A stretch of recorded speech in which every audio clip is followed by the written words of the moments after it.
योजना बनाएंगे। जिस तरीके से प्रशासनिक अधिकारियों पर भी लगातार कार्रवाई हो रही है, डीजीपी को भी कल जो है कार्रवाई हुई, तो क्या ये माना जाए कि जो योगी सरकार की योजनाएं हैं, अगर उनको जैसे आप लोग की जो रिपोर्ट्स गई हैं उनमें अगर प्रशासनिक अधिकारी कहीं ना कहीं से दोषी पाए जा रहे हैं कि अगर वो सही तरीके से लागू नहीं कर पा रहे हैं उन योजनाओं को, तो क्या ये माना जाए कि आने वाले समय में प्रशासनिक अधिकारियों पर और कड़ी कार्रवाई हो सकती है? देखिए माननीय योगी आदित्यनाथ जी की सरकार में योगी जी के जो इच्छा के अनुरूप जो कार्य जो उन्होंने जन समस्याओं के लेकर के जो उन्होंने बताया है, उस पर कोई भी खरा नहीं उतरेगा, चाहे कोई भी व्यक्ति हो, चाहे कितने भी शक्तिशाली क्यों ना हो, चाहे मंत्री हो, चाहे विधायक हो, चाहे पार्टी का कार्यकर्ता हो, चाहे अधिकारी हो, सब पर समान रूप से वो उनका एक दृष्टिकोण है। वो सबके लिए एक तरह की सोचते हैं। उत्तर प्रदेश में एक कानून का राज उन्होंने स्थापित किया है और इसमें कोई भी व्यक्ति हो, चाहे वो कितने भी शक्तिशाली क्यों ना हो, लेकिन कोई यदि गलती करेगा तो उसको सजा मिलेगी। जी, अगर हम बात ज्ञानवापी मामले की अगर हम करें तो आज उस पर सुनवाई भी होना है, लेकिन जिस तरीके से ज्ञानवापी में सर्वे चल रहा था और एक पक्ष द्वारा लगातार उसका विरोध किया जा रहा था, तो इस ज्ञानवापी के सर्वे को रोकने के इस पूरे मामले को आप किस तरीके से देखते हैं और क्या कहना है आप? देखिए, सच्चाई कोई रोक नहीं सकता है। जो है सच्चाई जो है जिसके लिए 500 वर्षों के लिए हम लोग संघर्ष करते थे, वो राम मंदिर भी हम ही लोग के जीवन काल में बन करके भव्य बन रहा है। कोई भी ऐसी चीज़ नहीं, सच्चाई सामने आएगी और उस पर माननीय योगी जी और मोदी जी की सरकार उसको अमल करेगी। तो सर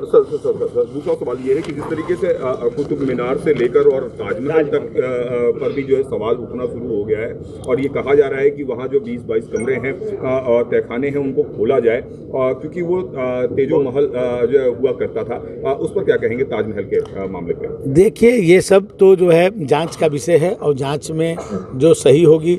भाई देखिए जो 500 वर्षों के लिए संघर्ष हो रहा था वो भी सुप्रीम कोर्ट ने फैसला दिया ना, तो जो चीज़ सही होगी, सच्चाई होगी, तो हमारी न्याय व्यवस्था इतनी अच्छी है उस पर सही निर्णय करेगी।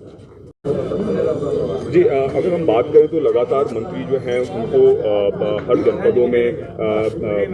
सर्वे के लिए भेजा गया था कि क्या रिपोर्ट्स हैं, तो अभी आप लोगों की मुख्यमंत्री से भी मुलाकात हो चुकी है, किस तरीके की रिपोर्ट आप लोगों ने दिया और उस पर क्या एक्शन होने वाला है? देखिए, उत्तर प्रदेश की 18 मंडलों में मंत्रियों के समूह जो है 3-3 मंत्रियों का समूह गया था।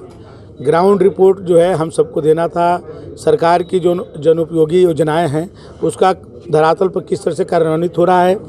इस पर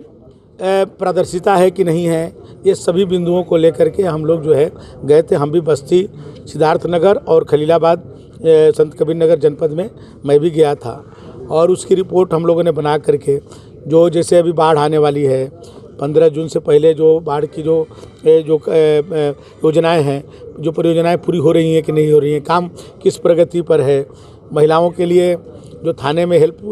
सेंटर बनाया गया है वो किस तरह से कार्यान्वित हो रहा है, जो हमारे अन्न वितरण का कार्यक्रम है वो किस तरह से संपादित हो रहा है, प्रधानमंत्री और मुख्यमंत्री आवास योजना की क्या स्थिति है, जो लाभार्थी हैं 100% उसका अचीव हम कर रहे हैं कि नहीं कर रहे हैं, ऐसे तमाम बिंदुओं को लेकर के हम लोग गए थे। हम लोग माननीय मुख्यमंत्री जी को अब मंगलवार के दिन हम लोग जो कैबिनेट की बैठक में उसको रिपोर्ट प्रस्तुत किए हैं। उसमें जहाँ पर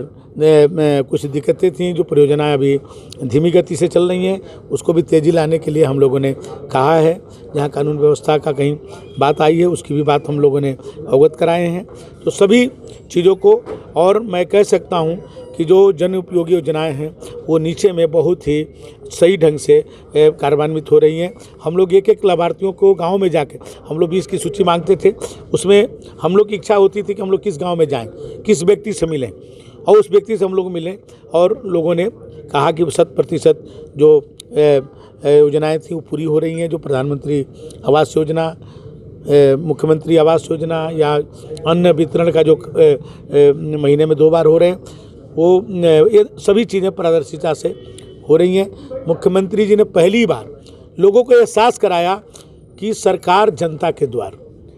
मैंने एक मंत्री के जाना और एक मंत्रियों के समूह को जाना, ये दोनों में बहुत अंतर है। मंत्रियों के समूह जा कर के मलिन बस्तियों में जा कर के खाना खाया, अधिकारी और मंत्री सब इकट्ठे बैठ कर के, लोगों को एहसास हुआ कि सरकार उनकी है, उनके लिए संवेदनशील है। तो ये जनता इस बात की बहुत तारीफ की है और सभी मंत्रियों ने अपनी रिपोर्ट में बताया है कि इसका बड़ा उत्साह वर्धक जो है परिणाम आया है। तो माननीय मुख्यमंत्री